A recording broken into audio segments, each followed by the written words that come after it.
Assalamualaikum warahmatullahi wabarakatuh. Alhamdulillah wassalatu wassalamu ala Rasulillah wa ala alihi wa sahbihi ajma'in. Alhamdulillah, bersyukur pada Allah Subhanahu wa taala. Pagi ni kita dapat bersama-sama kembali dalam sesi tadabbur harian. Insya-Allah hari ini kita akan bersama-sama di muka surat 13 daripada Mashaf Al-Madinah Al-Munawwarah ataupun Mashaf yang standard kita gunakan pada hari ini. InsyaAllah hari ini kita akan melihat di surah Al-Baqarah insyaAllah, iaitu ayat yang ke-84 sehingga ayat yang ke-88. Moga-moga Allah Subhanahu Wa Taala akan berikan kepada kita limpah kurnianya dan berikan kepada kita kemudahan untuk kita dapat beramal dengan Quran, dapat memahami Quran dengan sesi-sesi kita, dengan usaha kita yang sedikit ini insya-Allah. Jadi hari ini kita akan melihat sambungan daripada apa yang Allah Subhanahu Wa Taala masih ceritakan kepada kita sebelum daripada ni, iaitu Allah Subhanahu Wa Taala menceritakan kepada kita semua tentang apa yang dilakukan oleh Bani Israel, oleh orang-orang Yahudi dan juga orang Kristian sebenarnya juga adalah berasal daripada Bani Israel. Nabi Isa AS adalah merupakan Bani Israel dan juga Nabi Musa AS juga merupakan Bani Israel. Jadi bagaimana sikap Bani Israel ini terhadap nabi-nabi mereka, terhadap ajaran yang telah Allah Ta'ala turunkan kepada mereka, terhadap apa-apa sahaja pelbagai kitab, 3 kitab yang diberikan oleh Allah Subhanahu Wa Taala kepada Bani Israel, tetapi semua daripada ketiga-tiga kitab ini mereka tidak layan ataupun mereka mungkin beramal dengan sebahagiannya tapi tidak beramal dengan sebahagian yang lain. Jadi kita akan lihat hari ini Allah Subhanahu Wa Taala terus meneruskan menceritakan tentang bagaimana sikap Bani Israel ini dan Nabi Muhammad sallallahu alaihi wasallam yang berada di Madinah Al-Munawwarah semasa ayat ini diturunkan sedang menghadapi dengan orang-orang Yahudi, iaitu ada 3 golongan Yahudi yang berada di Madinah ketika Nabi sallallahu alaihi wasallam sampai di Madinah. Yang pertamanya ialah golongan Bani Quraizah, dan yang kedua Bani An-Nadir, dan yang ketiga Bani Qainuqa. Jadi ketiga-tiga golongan Bani Israel ini Allah Subhanahu Wa Taala ceritakan ada kaitannya dengan apa yang sedang kita akan baca pada hari ini di muka surat yang ke-13 ni. Jadi untuk memudahkan sebenarnya, untuk memudahkan kita ni untuk memahami Al-Quran, salah satu daripada cara yang terbaik, cara yang paling yang membantu kita lah untuk memahami Al-Quran ini ialah dengan kita memahami sirah Nabi sallallahu alaihi wasallam. Kita memahami suasana di mana ayat-ayat Al-Quran itu diturunkan oleh Allah Subhanahu Wa Taala. Jadi sebagaimana saya sebut tadi bahawa ada 3 golongan yang kita mesti fahamlah betul-betul. Sebab Allah Subhanahu Wa Taala bila menceritakan dalam ayat ini, dia turun dalam keadaan maknanya gambaran bahawa kita memahami perkara tersebut. Kerana ia turunkan di Madinah Al-Munawwarah, maka Nabi yang sedang menghadapi kaum-kaum Yahudi, kaum Arab itu yang ada tu, maka lebih mudah lagi lah untuk kita faham. Jadi insya-Allah untuk membantu kita faham, sebab itulah apa yang dibuat oleh para sahabat, para tabi'in dulu, iaitu mereka mengajarkan anak-anak mereka ni dengan asirah. Sebab anak-anak mereka tidak sempat untuk berjumpa dengan Nabi sallallahu alaihi wasallam, setengah-setengah daripada sahabat ni, dan tabi'in of course lah mereka tidak berjumpa dengan Nabi sallallahu alaihi wasallam. Jadi mereka mungkin tidak tahu apa yang berlaku berkenaan dengan ayat-ayat yang turun ni. Jadi sebab itulah kita juga adalah penting untuk kita mempelajari sirah Nabawi sallallahu alaihi wasallam. Kita tahu persekitaran, kita tahu keadaan keliling, kita tahu suasana ketika ayat ini diturunkan dan ayat ini mengatakan tentang apa. Jadi insya-Allah kita akan cuba lihatlah sebentar lagi insya-Allah ayat-ayat ini. Jadi yang pertamanya ayat 84, ayat 84 Allah Subhanahu Wa Taala menceritakan yang pertama iaitu apa? Wa iz akhazna mitsaqakum. Allah Taala mengingatkan kita lagi, wazkur iz yakni ingatlah ketika apa? Iaitu wahai orang Yahudi, mitsaqakum, Allah Taala telah akhazna mitsaqakum, Allah Taala telah ambil perjanjian daripada orang Yahudi. Jadi banyak sangat perkara-perkara yang sebelum daripada ni pun kita baca, Allah Ta'ala sebutkan bahawa mereka ni telah diambil perjanjian oleh Allah Subhanahu Wa Taala supaya hanya beribadah kepada Allah Ta'ala saja, supaya jangan merosakkan perjanjian, jangan tidak menyempurnakan perjanjian dan sebagainya. Tetapi semua perkara-perkara itu tidak diendahkan, mereka langgar kan. Jadi beginilah juga dengan apa yang akan kita baca pada hari ini, iaitu Allah Subhanahu Wa Taala sebenarnya telah mengambil perjanjian dengan mereka ni. Iaitu apa perjanjian dia? Yang pertamanya, la tasfikuna dima'akum. Janganlah kamu menumpahkan darah kamu. Jadi Allah Subhanahu Wa Taala kata, menumpahkan darah kamu menumpahkan darah diri sendiri ke membunuh diri sendiri? Bukan. Tapi maksud di sini ialah la tasfikuna dima'akum, kamu menumpahkan darah kamu ni artinya ialah Allah Subhanahu Wa Taala bila menyebutkan perkataan jenayah dan sebagainya, apabila kita lakukan sesama kita, selama makna dalaman kita, iaitu sesama orang Islam kan, sesama agama dan sebagainya, maka Allah Subhanahu Wa Taala ungkapkan dengan perkataan anfus, diri kamu, ataupun jiwa kamu, ataupun darah kamu. Jadi seolah-olahnya kamu menumpahkan diri kamu ataupun kamu mengeluarkan diri kamu, seterusnya kan, wala tukhrijuna anfusakum. Anfusakum itu maksud diri kamu. Jadi ungkapan ini, ungkapan diri kamu, ungkapan kamu sendiri, ungkapan kamu bunuh diri kamu sendiri, kamu keluarkan grup kamu sendiri kan. Sebenarnya Allah Subhanahu Wa Taala menggunakan perkataan itu untuk menunjukkan sebagaimana banyak bukan ayat ini saja, tapi seperti contohnya kita memberi salam, Allah Subhanahu Wa Taala sebutkan kan, waslimu anfusakum. Hendaklah kamu memberi salam bila kita nak masuk rumah. Allah Taala ajar hendaklah memberi salam kepada diri kamu. Apa maksud diri kamu? Memberi salam kepada diri sendiri? Bukan. Artinya ialah memberi salam kepada orang-orang yang berada dalam tu. Kenapa? Allah Taala bila dia kata orang lain yang merupakan sebahagian daripada kita itulah, mereka itulah, makna kita ni satu umat yang satu. Maknanya kita ni tidak terpisah. Jadi apabila saya sebut, katakan saya membunuh, katakan Allah Ta'ala kata jangan bunuh diri kamu sendiri, bukan erti membunuh diri kamu sendiri, tapi ertinya membunuh orang-orang yang dari kalangan kamu. Gitu maksudnya. Sebab apa? Jadi kamu dan juga sebahagian orang lain tu yang merupakan sebahagian daripada kamu, merupakan adalah kamu sendiri, seolah kamu membunuh diri kamu sendiri. Jadi Allah SWT sebut ni, jangan kamu menumpahkan darah kamu. Yang keduanya, wala tukhrijuna anfusakum, jangan kamu keluarkan diri kamu. Jadi maksud sini, jangan kamu keluarkan orang-orang yang merupakan kaum kamu, bangsa kamu, agama kamu daripada negeri kamu. Wala tukhrijuna anfusakum min diyarikum, daripada negeri kamu. Jadi ada dua sini. Allah Subhanahu Wa Taala minta perjanjian daripada orang Yahudi. Allah Taala ceritakan, iaitu kemudian apa? Adakah mereka ni terima? Ya, mereka terima. Summa aqrartum. Kemudian mereka kata, yes, mereka ni, kamu semua, Allah Taala kata orang Yahudi, kamu terima. Aqrartum wa antum tashhadun, dan kamu semua menjadi saksi. Kamu semua tahu perkara ni kan. Kamu semua menyaksikan perkara ni. Jadi dua perkara ni Allah Taala ambil daripada mereka. Tapi apa yang terjadi? Adakah mereka ni mematuhi? Adakah mereka ni menyempurnakan janji mereka tu, iaitu jangan bunuh diri kamu, jangan menumpahkan darah sama kamu, dan juga jangan halau sebahagian daripada kamu sehingga keluar daripada negeri kamu. Jadi Allah Subhanahu Wa Taala kata, summa antum haula'i taqtuluna anfusakum. Allah Taala sebut selepas daripada itu. Allah Taala kata apa? Kemudian kamulah juga yang tiba-tiba kamulah yang taqtuluna anfusakum, kamu bunuh sesama kamu. Jadi ayat ini yang kita faham, iaitu sebenarnya adalah berlaku di zaman Madinah ni ada 3 Yahudi. Tapi 2 di kalangan mereka ni, iaitu kaum An-Nadir, dia ni bersama-sama dengan bersekutu dengan kaum Arab yang tinggal di Madinah ni yang bernama Khazraj. Jadi orang Arab ada 2 di sana kan, iaitu yang pertama Khazraj, yang keduanya Khazraj, yang kedua Aus dan juga Khazraj. Aus dan juga Khazraj ni saling bergaduh suka bergaduh di antara 2 ni.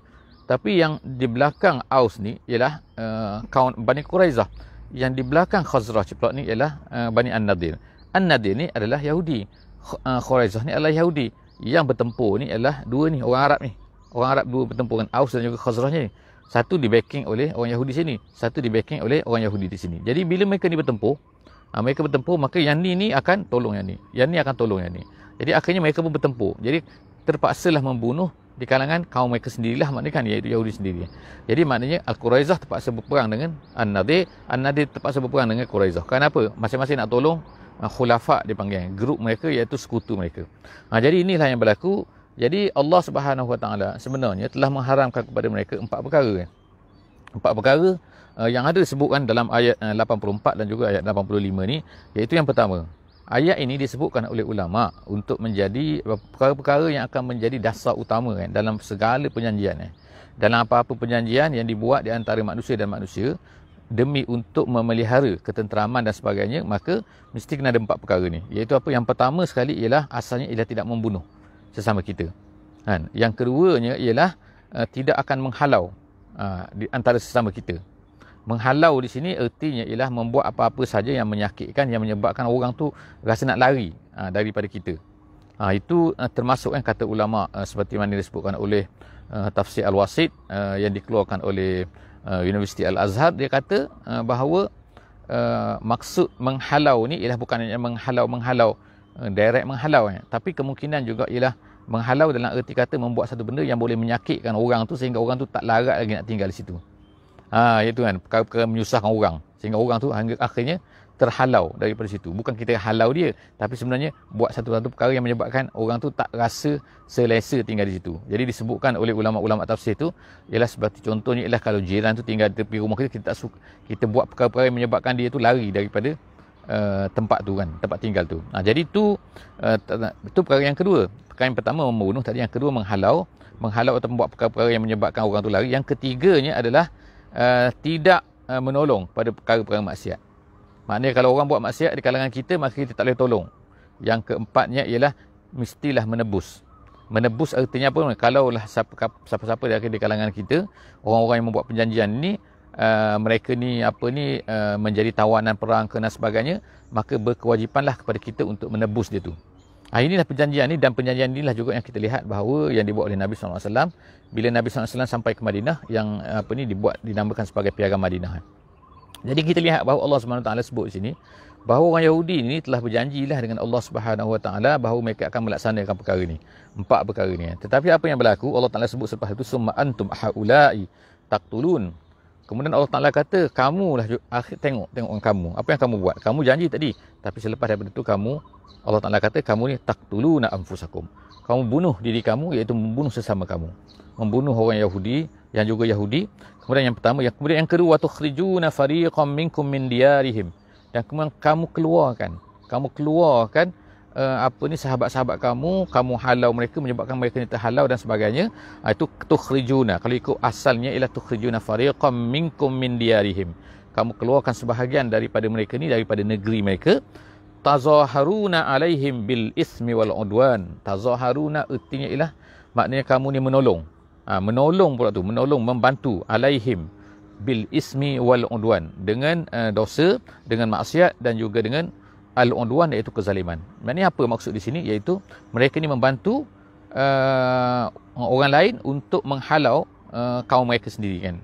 Iaitu maknanya contohnya Khazraj, tadi minta maaf Quraizah telah membantu orang Aus ni untuk menghalau orang-orang Nadir ni daripada rumah mereka. Maknanya peperangan dah kan, membunuh dan juga menghalau.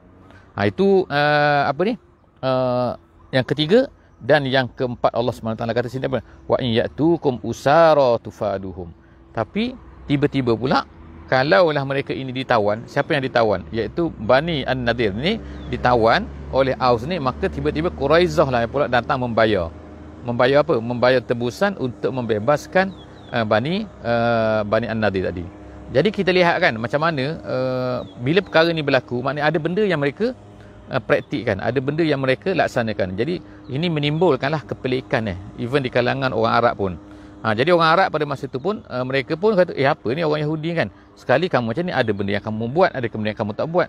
Kamu ni berperang dengan mereka, tiba-tiba kalau mereka ni menjadi tawanan, tiba-tiba kamu pula membayar tebusan untuk membebaskan ini kan. Pelik ni kan. Macam mana ni kan? Gitu kan. Maknanya. Jadi tiba-tiba mereka pun menjawab mereka apa, dia kata, ini sebab agama kami suruh. Iaitu suruh apa? Agama kami menyuruh kami ni untuk membayar tebusan kalau ada di kalangan siapa-siapa orang Yahudi ni yang telah ditawan. Walaupun yang menawan itu ialah mereka sendiri. Walaupun yang menawan itu ialah grup mereka sendiri. Jadi inilah pelik. Jadi mereka pun jawab, dia kata, tapi dalam masa yang sama orang Arab kata, kamu ni Yahudi berperang sama kamu. Pelik ni kami kan. Jadi tiba-tiba menebus. Jadi mereka pun jawab, dia kata, kami sebenarnya berperang ni kerana kami malu. Kami malu kalau grup kami ni grup kami, maksudnya sekutu kami ni akan menjadi hina. Jadi inilah benda yang Allah Subhanahu Wa Taala marah kepada mereka kan. Jadi apa Allah Taala sebut sini selepas daripada itu ialah apa? Afatu'minuna. afatu'minuna biba'dil kitab wa takfuruna biba'd. Jadi ayat ni berkenaan dengan orang Yahudi lah. Of course apa yang dilakukan oleh orang Yahudi iaitu mengambil, Allah Ta'ala kata, adakah kamu ni beriman dengan sebahagian daripada Alkitab, iaitu kitab Taurat, dan kemudian kamu watakfuruna biba'd, dan kemudian selepas tu kamu kufur, kemaknanya kamu tak percaya, kamu tak praktikkan sebahagian yang lain lagi. Jadi sebenarnya ayat ini walaupun asalnya adalah untuk orang Yahudi, tetapi juga sebenarnya adalah ayat Quran ini untuk orang Islam kan. Jadi dia turun untuk orang Islam kan, menceritakan tentang apa yang berlaku oleh orang Yahudi. Allah Ta'ala marah kepada orang Yahudi. Jadi untuk kita, jadi apa yang dapat kita faham sebenarnya daripada ayat ini ialah apa? Ayat itu Allah Subhanahu Wa Ta'ala nak mengatakan kepada kita ni kan, kamu wahai orang-orang yang beriman, janganlah kamu jadi seperti orang Yahudi. Orang Yahudi ni ambil apa yang mereka suka, tolak mereka yang mereka tak suka kan. Jadi maknanya mereka pilih-pilih pula. Jadi daripada kitab mereka tu, kita apa yang mereka suka mereka ambil, apa yang mereka setuju mereka ambil, apa yang mereka rasa macam perlu ambil, mereka tak perlu ambil, tak ambil. Jadi itulah juga yang berlaku kepada orang Islam pada hari ni pun kita tengok kan, ramai di kalangan orang Islam ni maknanya ambil Quran, ambil Al-Hadis, maka apa-apa yang sesuai dengan jiwa dan menolak, tak nak beriman, apa menyembunyikan apa-apa kalau tak sesuai dengan jiwa mereka. Jadi ini adalah perkara yang dikritik oleh Allah Subhanahu Wa Taala, dimarahi oleh Allah Subhanahu Wa Taala, yang apa ni, afatu'minuna biba'dil kitab ni, kamu beriman dengan sebahagian kitab dan kamu tidak beriman dengan sebahagian yang lain. Ayat ini walaupun untuk orang Yahudi, tetapi sebenarnya adalah untuk kita juga, untuk kita supaya kita berjaga-jaga. Janganlah kita ni menjadi orang-orang yang seperti orang Yahudi ni, yang hanya beriman, mengambil sebahagian daripada Al-Quran dan juga menolak ataupun membuat tidak indah, mengenepikan sebahagian daripada ayat-ayat yang lain yang terkena kepada kita. Jadi Allah Ta'ala kata, fama jazaa'u man yaf'alu zalika minkum illa khizyun fil hayatid dunya. Allah Ta'ala kata tidak adalah balasan orang-orang yang buat macam tu di atas dunia ini, man yaf'alu zalika minkum, di kalangan kamu, melainkan kehinaan. Khizyun fil hayatid dunia, dalam hidup dunia pun mereka akan dikenakan kehinaan yang dahsyat kan. Jadi apa yang berlaku ialah Bani Quraizah, mereka telah mengkhianati dan akhirnya mereka telah dibunuh kan. Dan kemudian satu lagi, Bani An-Nadir, mereka telah dihalau kan, dihalau daripada Madinah, dan akhirnya mereka ni lari ke Khaybar, kemudian mereka ni dihalau lagi, kemudian mereka akhirnya lari sampai ke Syam kan. Jadi itu adalah apa yang ditimpakan oleh Allah Subhanahu Wa Taala terhadap mereka lah kan. Wa yaumal qiyamati yuradduna ila asyaddil azab, dan kemudian Allah Taala sebut lagi, pada hari kiamat mereka ini akan dikembalikan kepada azab yang sangat-sangat dahsyat kan. Asyaddil azab, azab yang sangat-sangat pedih. Wa mallahu bighafilin amma ta'malun, dan Allah Taala ini tidak ghafil maknanya tidaklah tidak tahu, dan Allah Taala tidak lalai. Allah Taala ni tahu semua apa yang amma ta'malun, terhadap apa yang kamu lakukan. Ada satu qiraat lagi dia baca ya'malun. Jadi ada dua qiraat situ kan. Satu yang pertamanya ya'malun, yang keduanya ta'malun. Kedua-duanya adalah qiraat yang sahih. Jadi Allah Taala nak sebut ni, Allah Taala tahu kan apa yang kamu lakukan, apa yang mereka lakukan, Allah Taala tahu semua. Jangan anggap bahawa Allah Taala ni tidak mengetahui. Ulaikal ladzina ishtarawul hayatad dunya bil akhirah. Allah Taala sebutkan mereka inilah sebenarnya golongan-golongan orang-orang yang telah ishtara ni maknanya membeli kan, menjual membeli kan. Jadi mereka ni maksudnya ishtara di sini, ishtarau ni Allah Taala sebut ishtaru ni kan. Ishtarau tu maksudnya ialah apa? Iaitu asaru dalam bahasa Arabnya. Asaru ni melebihkan. Dia melebihkan dunia daripada akhirat. Antara dua, melebihkan dunia antara dunia dan akhirat, mereka lebihkan dunia, bukan melebihkan akhirat kan. Jadi ini juga lah merupakan satu peringatan Allah Subhanahu Wa Taala kepada kita kan, supaya kita ni janganlah melebihkan dunia. Yang kita tengok dunia keliling kita ni kan, ini kan dunia, jangan rasa ini. Jadi bila ada perbandingan, iaitu kemurkaan Allah Subhanahu Wa Taala dengan kemurkaan manusia itu adalah dunia kan, Allah Subhanahu Wa Taala adalah akhirat kan. Jadi kita mestilah takut kepada Allah Subhanahu Wa Taala daripada takut kepada manusia. Begitulah segala benda apa yang ada pada kita kan, kita nak bandingkan dunia dan akhirat kan. Kalau benda tu memberi pahala, maka kita buat saja walaupun orang tak suka dan sebagainya. Kalau benda tu adalah larangan Allah Subhanahu Wa Taala, kita kena tinggalkan walaupun manusia semua suka push kita untuk buat benda tu kan. Jadi itu ertinya ialah bahawa kita ni naklah jangan mendahulukan dunia daripada akhirat, sebagaimana orang Yahudi yang Allah Taala kutuk di sini. Ulaikal ladzina ishtarawul hayatad dunya bil akhirah fala yukhaffafu anhumul azab wala hum yunsarun. Allah Taala kata tidak akan diringankan daripada mereka ni azab, dan juga selepas itu Allah Taala kata bahawa mereka tidak akan ditolong. Tidak akan ditolong artinya tidak akan dapat tidak akan dapat menghalang daripada azab Allah Subhanahu wa taala tersebut. Seterusnya kita masuk kepada ayat yang ke 87 iaitu dua ayat yang terakhir dalam sesi kita pada pagi ini, iaitu yang Allah Taala sebutkan tentang bagaimana limpahan kurnianya Allah Taala beri banyak kan kepada Bani Israel ini. Allah Taala sebut sini walaqad ataina Musal kitab. Yang pertama sekali Allah Taala telah berikan kitab kepada Musa untuk Bani Israel ini. Walaqad ataina, Allah Taala telah membawa datang. Tak sama seperti mana nabi-nabi yang lain kan. Ada nabi Allah Taala beri kitab, ada yang Allah Taala tak beri kitab Tetapi Nabi Musa ni Allah Taala beri kitab. Sampai sekarang ada kitab tu, walaupun kitab ni telah mereka ubah dan sebagainya, iaitu kitab Taurat. Allah Taala telah memberikan kepada Nabi Musa Alkitab. Kemudian waqaffaina min ba'dihi birrusul. Dan kemudian tu qaffaina. Qaffa tu makna atba'a maknanya. Atba'a tu maknanya mengiringi selepas daripada tu. Maknanya datang lagi. Jadi Bani Israel ini telah mendapat ramai sangat rasul-rasul. Jadi apakah maksudnya bahawa bila diberikan ramai rasul ni? Adakah maksudnya Allah Ta'ala ni memuliakan mereka? Tak, sebenarnya kata tafsir Al-Wasit, dia kata macam ni, dia kata sebenarnya bukan Allah Ta'ala ni mereka ni memang Allah Ta'ala nak muliakan. Allah Ta'ala berikan rasul-rasul yang ramai kan. Tapi bukan dengan rasul yang ramai tu mereka ni menjadi mulia. Allah Ta'ala memberikan rasul yang ramai tu kerana apa? Kerana mereka ni degil. Kerana kedegilan mereka, kerana bila diberikan satu benda mereka tak dengar. Jadi makna ramai. Sehingga kan Ibnu Katsir dalam tafsir dia kata Allah Subhanahu Wa Ta'ala telah mengirimkan kepada Bani Israel ini, memberikan kepada Bani Israel ini lebih daripada 70,000 orang Nabi-Nabi. Maknanya sebab tu dalam hadis yang sahih disebutkan bahawa Bani Israel ini tasusuhum al-anbiya, mereka ni dipimpin oleh para nabi kan. Maknanya ketua-ketua mereka ni semua kan, ketua-ketua pemimpin mereka semua ni nabi-nabi. Tapi apakah mereka tunduk? Apakah mereka ni melayan nabi-nabi tu dengan baik? Tidak kan. Walaupun mereka dapat nabi-nabi, kita alhamdulillah kan, kita menjadi orang Islam, kita ni nabi kita seorang saja, iaitu Nabi Muhammad sallallahu alaihi wasallam kan, yang memberi ajaran kepada kita, mengajar kepada kita, dan kita alhamdulillah kita ikut kan. Kita tak degil kan. Jadi Allah Taala memberi peringatan cumanya kan, bahawa kemungkinan ada di kalangan umat Muhammad yang degil, yang akan jadi seperti Bani Israel tadi tu. Jadi kita ni Allah SWT sebutkan waqaffaina min ba'dihi birrusul. Dengan rasul, dengan rasul ni makna ramai rasul, makna bukan rasulun tapi rusul. Kemudian seterusnya wa ataina Isa ibn Maryam al-bayyinat. Kemudian Allah Ta'ala beri pula kepada Nabi Isa alaihissalam, Isa ibni Maryam, dengan apa? Dengan bayinat. Bayinat tu maksudnya ialah mukjizat yang sangat banyak kan.